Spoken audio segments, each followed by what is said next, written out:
Hi, welcome to my channel, God Anointed Child. My name is Latoya. So literally, I'm in my car. It's night. I have the night shift, so I'm on a little break. And while I'm on the break, I'm reading the Bible. So I'm reading through Acts, and at Acts 20, verse 7 and verse 12, I realized that back then, people were really actually hungry for the word.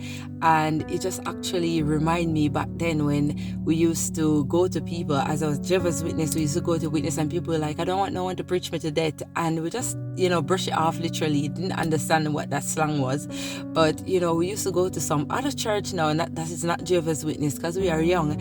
And they used to preach 5-6 hours. And I was like, how the hell these pastors get the opportunity to preach so long?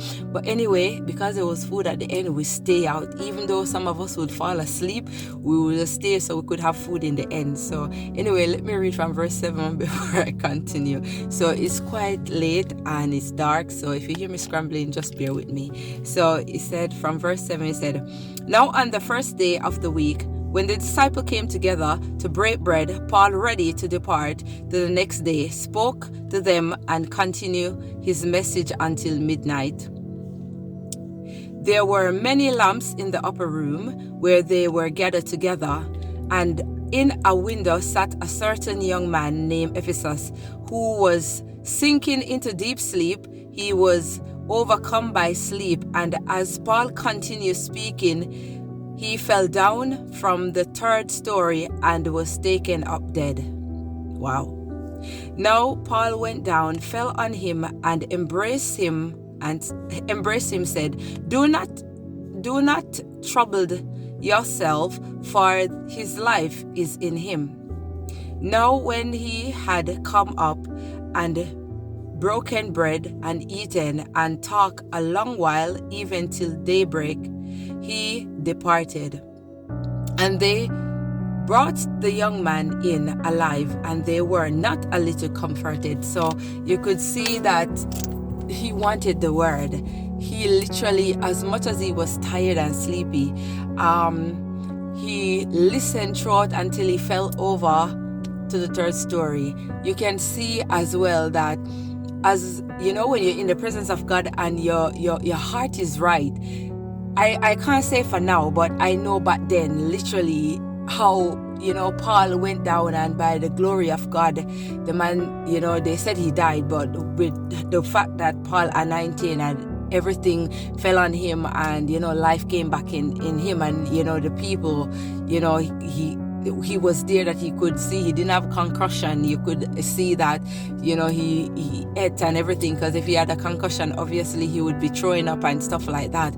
But you see how hungry he was for the word, and that's how Paul had faith in God, to that sense where to trust that God will use him to bring back this guy back to life. And it just show how he preached so long, from day till night, back till daybreak, and you could see how hungry people was for the message, that they sat down with the lamp. There was no Siri light that we could just ask to turn on or anything, and those highlight that they have in church. Us now in this modern day, pastor start preaching over an hour, we start getting agitated. We don't really want to hear the message that long, so we want to go home, or we'll be thinking about the food, thinking about the rice and peas. But you could see, even though he felt sleepy, I don't think he'd think that he was gonna fall off the window. During the time that he was feeling sleepy, he probably would have come and sit down somewhere else. So, but it shows you that when you really want the word of God, how God will make sure you get your word, whether even in sleep or in death. I don't know. This is not funny, but I'm just saying that, people are really hungry, and we ourselves now in this century have to be hungry for the word. Not hungry to death, but literally hungry, and not just push the pastors to, just hurry up the sermon, but for us to sit there and really listen, so we ourselves can get our miracle. Not literally death, but there's a miracle in listening. You can see there's a miracle in listening and waiting, and waiting as well. So that's just my take from it, that he was obedient and he was humble to sit down over the hours, no moan, no complain. For us, we complain. Myself, sometimes when I was much younger and I see 2 hours on the clock, I'm looking like, what is this man preaching so long for? Don't you know that I have to go home? I have to take the bus. I have things to do at home.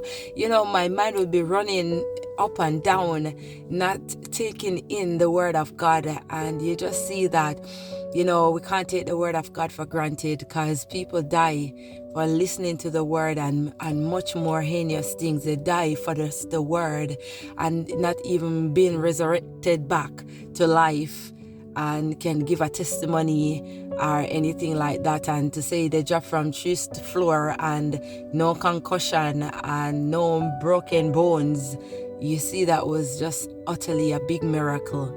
And we should be grateful, and I'm grateful. That's why I'm even sitting here in the dark sharing this message, because it actually touched me. And yes, so anyway, if you like my content, click like, click share. Thank you.